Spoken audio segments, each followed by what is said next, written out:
Hi, this is New Time on Silkway TV channel. We introduce you with the most visible news and important events that happen throughout this week in Kazakhstan and Central Asia.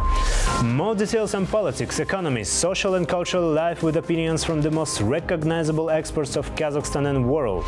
I'm Dorian Sagulov and let us begin. Okay, let us start with Akorda. Kazakhstan remains committed to offering a platform for peace talks between Armenia and Azerbaijan, stated President Kassym-Jomart Tokayev during a meeting with Armenian President Vagan Khachaturian.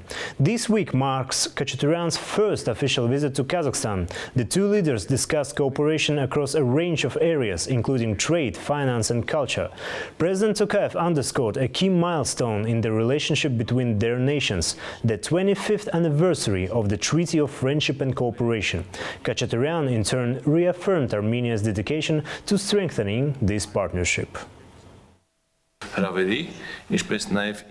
I am impressed by the progress and development taking place in Kazakhstan. I am confident that our friendship and relationship will be long-lasting, as they are rooted in history. Kazakhstan is a reliable and friendly partner for us. Of course, I also want to highlight our successfully growing economic ties. After the talks at the Akorda, the head of state and the president of Armenia visited the Astana International Financial Center. The center's governor, Renat Bekturov, briefed the presidents on the platform's contribution to regional initiatives. Through the AIFC, $13 billion in investments have been attracted to Kazakhstan's economy. Today, around 3,200 companies from over 80 countries operate within the AIFC, including 6 major companies from Armenia. It's worth noting that the Memorandum of Cooperation between the AIFC Committee and the Central Bank of Armenia is in place to oversee and regulate banking and insurance activities. President Vagan Khachaturian also discussed the possibility of Armenia joining the Middle Corridor with Kassym-Jomart Tokayev, as he mentioned in an exclusive interview with our colleagues at BoM Forum news agency. Khachaturian noted that Armenians' involvement would open up new overland routes, greatly improving logistics and trades among the countries in the project. The Middle Corridor, also known as the Trans-Caspian International Transport Route, stretches from China through Kazakhstan, Azerbaijan, Georgia, Turkey and into Europe. Last year alone, almost 3 million tons of cargo were transported via this route. Khachaturian emphasized the significant potential for Armenia and Kazakhstan to strengthen cooperation in various areas, especially in logistics. Please take a look at the fragment of the interview with the Armenian president. We are currently in a very similar situation. Both of our countries are undergoing a transformation of our political and economic systems. In this process, we are moving forward as a democratic, free and independent nations. Based on this, we must find the best path for economic development and improving the well-being of our people and citizens. For example, Kazakhstan is drafting a new tax code, and so are we. Kazakhstan is preparing a new water code, and we are doing the same. Kazakhstan faces challenges with the shadow economy and we share these issues, so there are many similarities between us. I am confident that Kazakhstan has tremendous potential, and Armenia as a country has not yet tapped into the opportunities on the scale that is possible. We discussed this with Mr. Tokayev and clarified several specific issues that need addressing. One example is the logistics challenge connecting the Middle Corridor with the Republic of Armenia, or rather our region. This would open up new opportunities. Goods could travel overland through Georgia, Armenia, Iran, Turkmenistan, Kazakhstan and onward to China and back. Relevant tasks have been assigned to government representatives, and this work is now underway.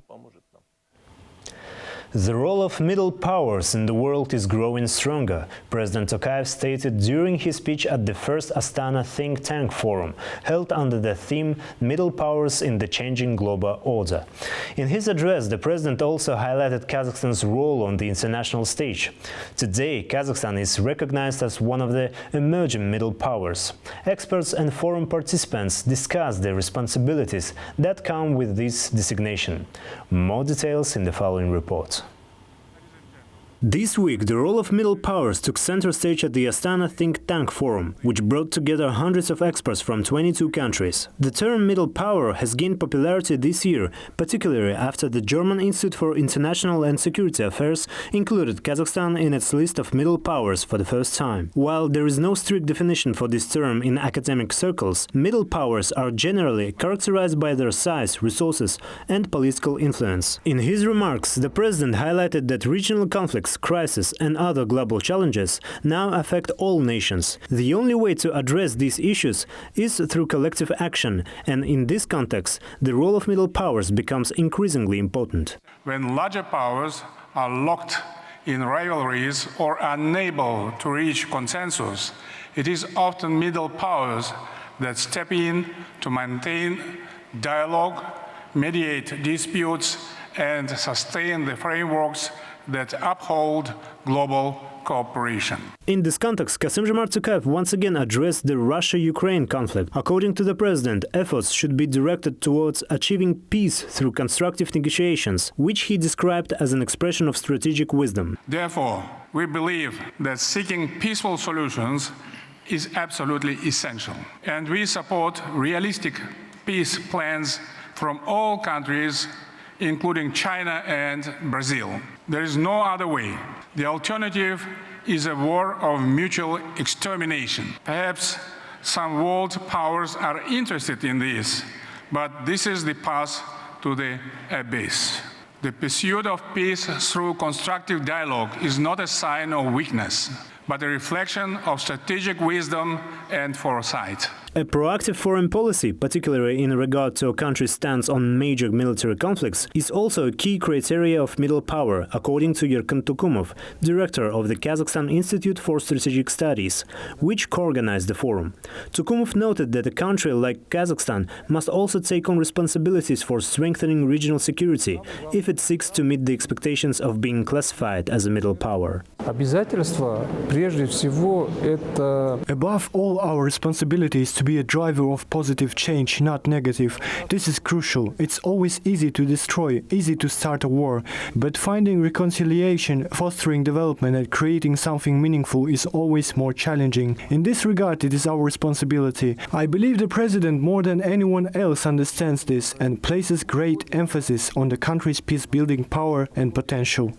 To reinforce his point, President Tokayev reminded the audience that Kazakhstan has provided a platform for significant international negotiations, including the Iran nuclear deal, talks on Syria, and meetings between Armenia and Azerbaijan. He also highlighted that Kazakhstan voluntarily renounced its nuclear arsenal. The country is actively involved in many international initiatives, often serving as their initiator. Our initiative to establish an international agency on biological safety also complements our commitment to addressing emerging threats in the global security landscape. In the domain of the environmental protection, Kazakhstan is committed to the goals of the global climate agenda. We are strong supporters of the Paris Climate Agreement. Speaking on Kazakhstan's role on the global stage, President Tokayev emphasized that the country will actively advocate for the interests of middle powers, aiming to build a more resilient and inclusive international system. He also addressed the effectiveness of such a system and regional cooperation in Central Asia, while responding to a question from the moderator of the plenary session, Lars Hendrik Rolla. The current situation is quite different from what it has been, say, 10 years ago. Nowadays, we have active cooperation, multifaceted ties on so many issues. And here in Central Asia, we hold regular meetings of heads of state, and I believe that these meetings are also very much helpful. And speaking about the United Nations, I strongly believe that the United Nations needs to be strengthened because it is indispensable. Yes, there are so many flaws and shortcomings in the organization itself, but we have no alternative. Therefore, Kazakhstan intends to continue its cooperation with all countries that share this position regarding the strengthening of the United Nations, concluded the president. He emphasized that the voices of regional and middle powers must be heard, particularly in the Security Council. The head of state reiterated his views on reforming the Security Council, which he believes is currently at an impasse. However, in the present tense conditions, discussions about reforming the UN Security Council remain theoretical. Daurian Sogulov, New Time. China respects the desire of the US and Central Asia to strengthen their mutual cooperation, said Li Yongquan, a professor at the Research Center of the State Council of China. In an interview for New Time, he emphasized that major powers interested in partnering with Central Asia must recognize the fragility of regional security. Like hundreds of other experts, Li Yongquan participated in the Astana think tank forum held this week. According to him, the security of Central Asia is one of China's top priorities, especially given the numerous international conflicts. More details you can find in the following review.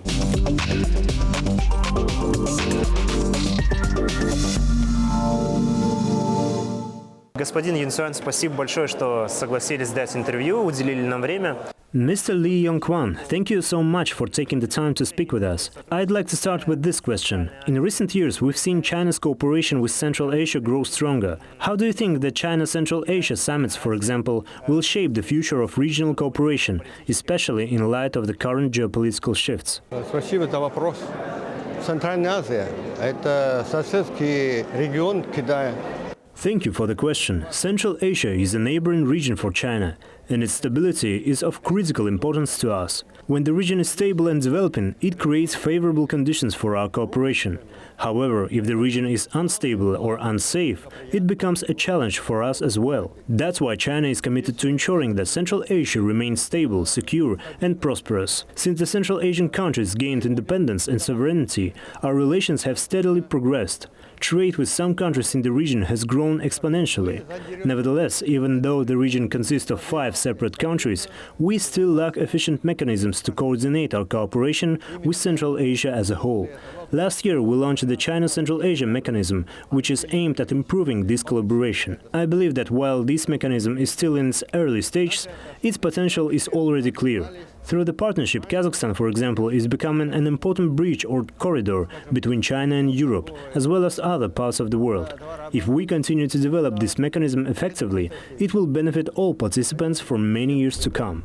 Да, действительно, как вы правильно заметили, Китай – это основной. China is indeed one of Kazakhstan's key trading partners, and for the region as a whole. Beyond the energy sector, where do you see the greatest potential for further cooperation?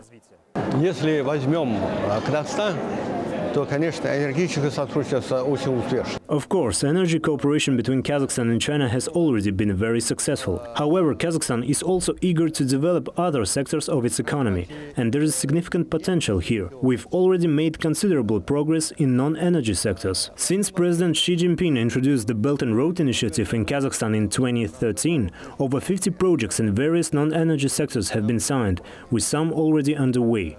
This demonstrates that both sides are committed to mutually beneficial cooperation and to creating integrated production chains. Как мы знаем, Китай – это крупнейший мировой игрок. As we know, China is a major global player and partner in Central Asia. What steps is China actively taking to ensure security in the region, especially considering how pressing this issue is today? Я вначале уже сказал, что для нас Центральная Азия. As I mentioned earlier, the security of Central Asia is one of China's top priorities. A stable and secure region creates favorable conditions for development. China places great importance on security issues in Central Asia, and one of the key tools to address these concerns is the Shanghai Cooperation Organization. A large portion of the SCO's documents are focused on regional security. Thanks to our joint efforts with Central Asian countries, the region has remained relatively stable over the past 30 years, despite the numerous destabilizing factors. We have no disagreements on this issue, only shared interest and responsibilities, and I am confident that this cooperation will continue. Как вы знаете, США также является нашим ключевым партнером. The United States is also actively strengthening its ties with Central Asia. How does China view this cooperation and how does it affect China's policies in the region? Это очень хороший вопрос. ведь все центральноазиатские страны. Well, that's a very good question. Central Asian countries pursue a multi-vector foreign policy, and China respects this approach, as we follow a similar strategy. I believe that all major powers, whether it's China, Russia, the US or Europe, interested in cooperation with Central Asia, must recognize that the region's security architecture is quite delicate. Our shared goal is to support the stable development of the region, as its influence extends far beyond Central Asia, impacting all of Eurasia and the world. We are pleased to see that the leaders of Central Asian countries are fully aware of their interests and clearly understand their position. It is this clarity that allows multi-vector diplomacy to thrive in a balanced and successful way. That's how I understand your diplomacy.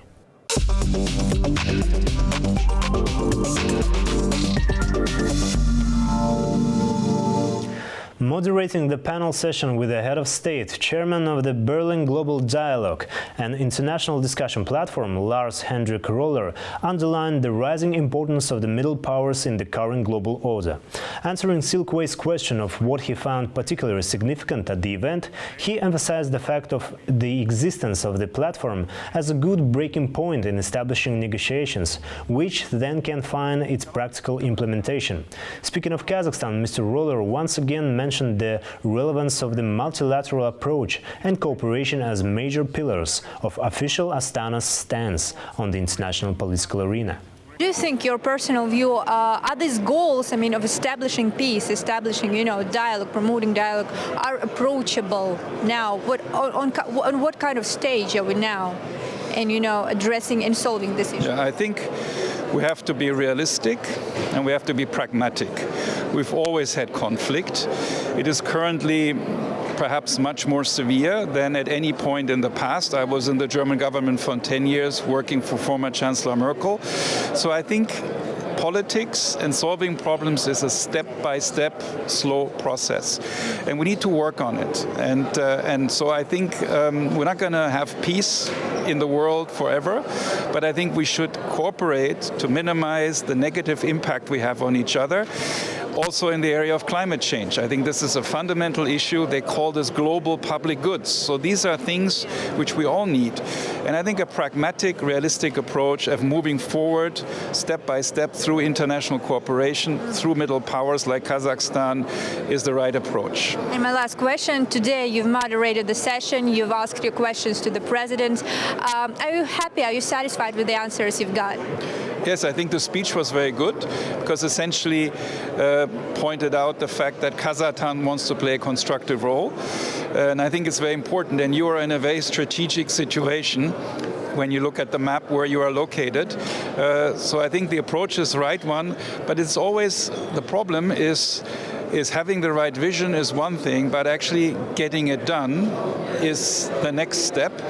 But this is, of course, not only Kazakhstan who can do it. You need partners in the region. The president also said you need regional cooperation. And getting that done over the next few years is something which is going to be very important, and I wish him well. More details and exclusive commentary from the sidelines of the Astana Think Tank Forum you can watch in the new episode of Reports with President program this Sunday on Silkway.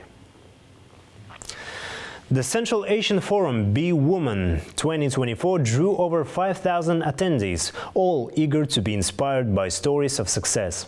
Among the special guests was May Musk, mother of SpaceX and Tesla founder Elon Musk, making her first ever visit to Kazakhstan. During her brief stay, she explored the city's landmarks, sampled local cuisine, and even took part in the traditional Tusao ceremony. She humorously noted that her trip to Kazakhstan caused her to miss one of her son Elon's major Starship launches. May Musk took center stage as the headliner of Central Asia's largest women's forum. The supermodel and author of Woman Makes a Plan was praised by organizers as a role model for Kazakh society, embodying the spirit of the event. Interestingly, beyond her forum appearances, Musk also managed to know a bit of Kazakh culture, sampling horse meat and participating in the traditional ritual known as Tusao, where she cut the twice of a one-year-old girl, symbolically practically opening her path to life. They had the most adorable little girl, dressed gorgeously. With the national dress. Oh, beautiful.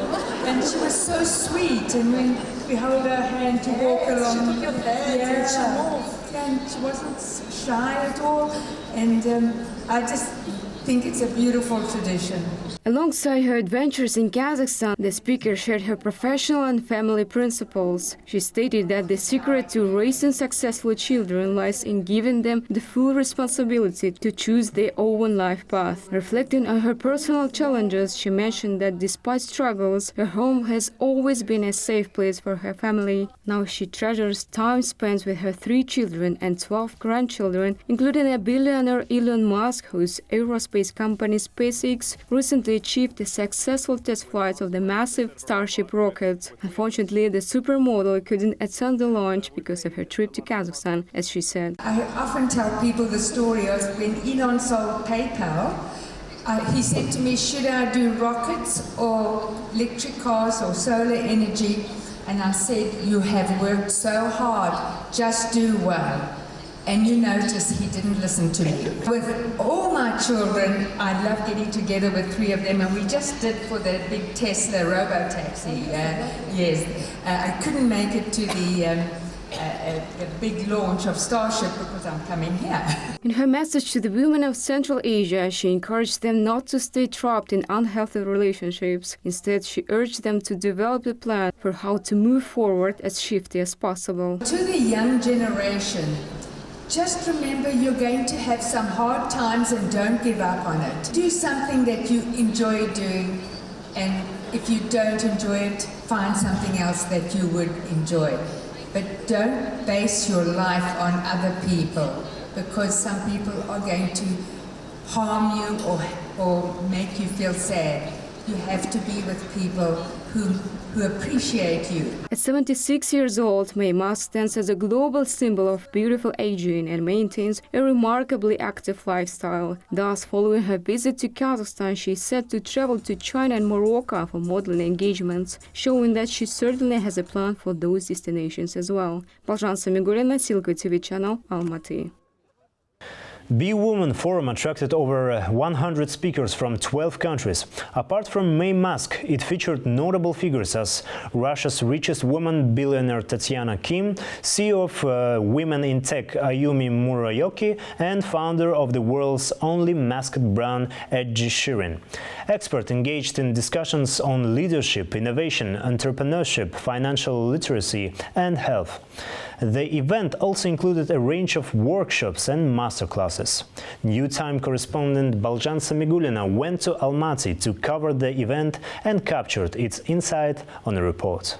BoM is the first ever forum held in Kazakhstan for uniting women leaders in Central Asia. More than 5,000 participants and over 100 speakers gathered in Almaty to discuss modern challenges and opportunities every average woman meets with in her life. As the organizer of the forum, Jana Khan stated, she decided to expand the project, which began in Tashkent last year, throughout the region. And now the project has grown on a scale. Наша задача не просто провести форум. Our goal is not just to hold the forum, but to create values that can continue to develop in our society. Without the advancement of culture, innovation, creativity, and upward movement, we cannot move forward. Women must be active participants because we are shaping future generations. Among the speakers was also a best-selling author, Julia Lewis, known for moving mountains and uncharted waters. In her previous work, she addressed climate change and the importance of corporate social responsibility, emphasizing that both humans and the planet are made up of 70% of water. According to Lewis, now she plans to release a new book focused on the forest issue, which is also vulnerable for every human alive. The idea for forest came when I was in a forest, and I think it's important that we share the love of the forest with as many people as possible. So I will be exploring different forests, different trees, the wildlife in the forest, and that enchantment and magic and mystery and the health benefits of spending time in the forest. In one way or another, all speakers addressed the topic of women's roles in global and mundane issues. Women in Kazakhstan represent a substantial portion of the workplace, comprising 48% 8.5% of the economically active population. Researchers have concluded that this country's success in many areas is impossible without the involvement of women. Moreover, experts stated that appointing women to leadership positions in multiple fields as business and politics is one of the key factors for the country's economic development. Balzhan Samigulina, Silkva TV channel, Almaty. A global non-profit Women in Tech has begun its activities in Kazakhstan and plans to launch new projects aimed at empowering women in the tech sector depending on the needs of the country, said CEO Ayumi Murayoki in an interview to New Time. She noted that since the organization just established its presence in Kazakhstan a month ago, a team currently consists of around 40 members. However, there are prospects for expanding their activities, which will also help achieve their mission to reach over 5 million women by 2030.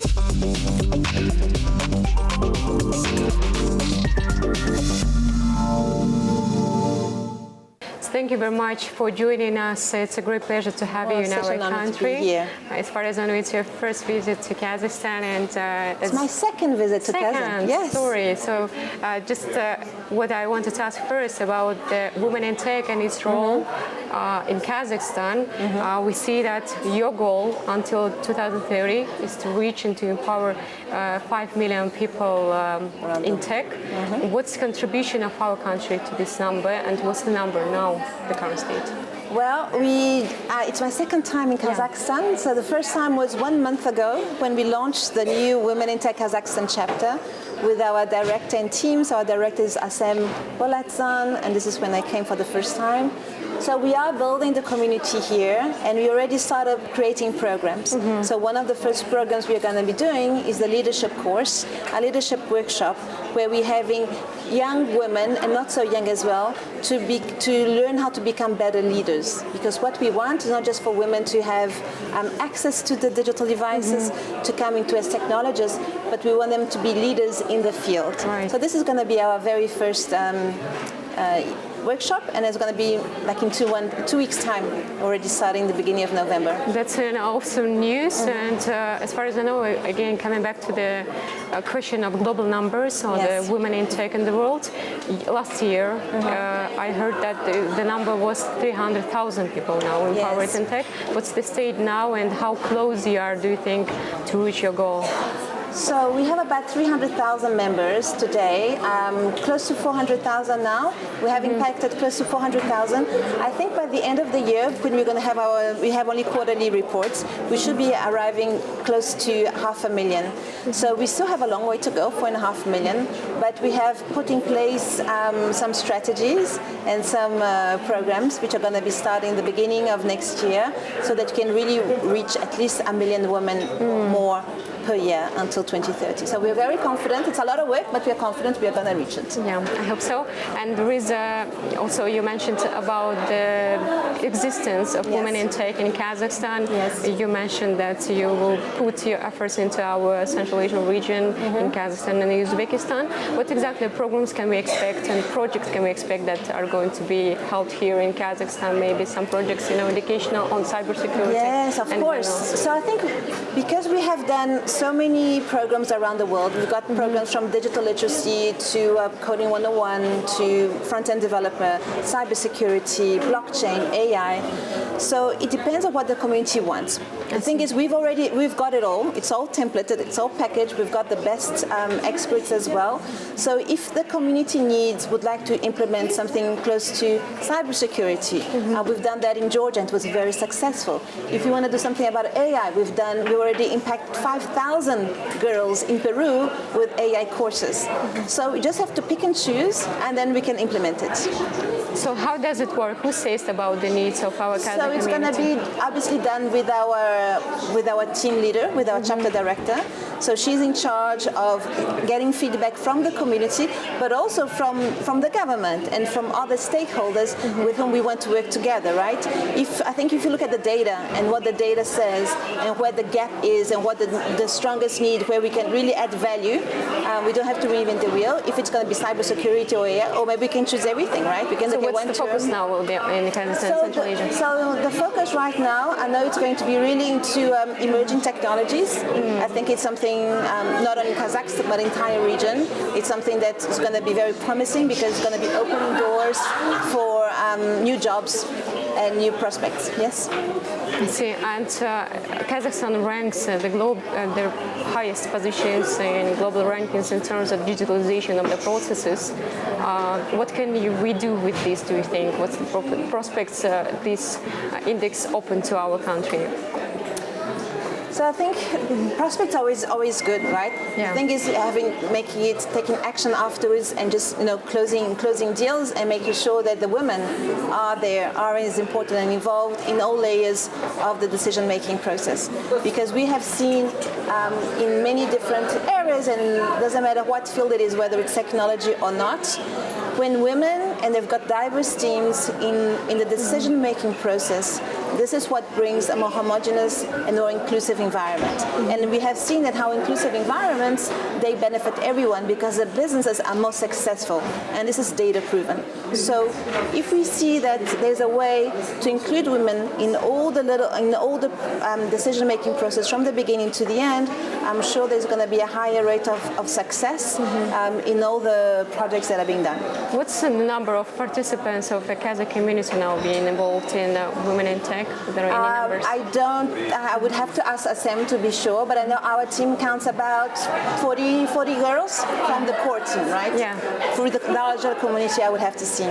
But when we launched last month, there were hundreds of people in our event. I was very, very surprised and very happy to see so much energy around and expectation. Thank you very much. I hope on the success of women in tech in Kazakhstan and to have more and more achievements here. Thank you very much for joining us. Thank you.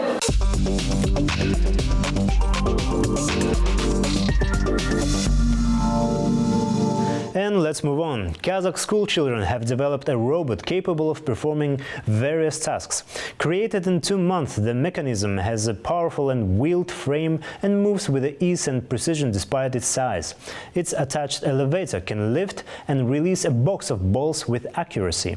According to the young developers, the project could theoretically become an indispensable assistant in industry. Details in the following report.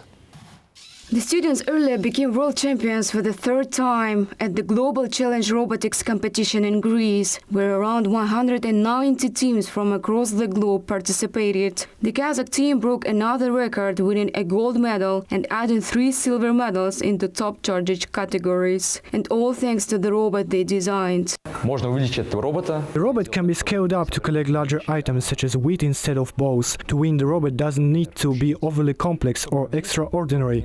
It just has to be simple and reliable, ensuring it doesn't break down during the competition. Throughout the competition in Greece, the team held the top ranking, which is not surprising as they began to prepare in advance. They built a specialized testing ground to practice strategies and assembled the final team for the tournament.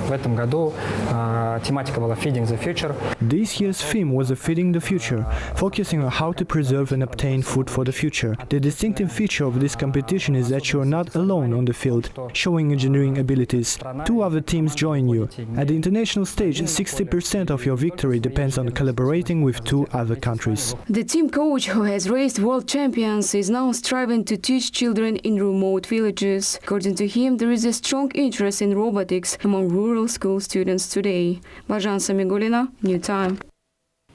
And let us end on another major note.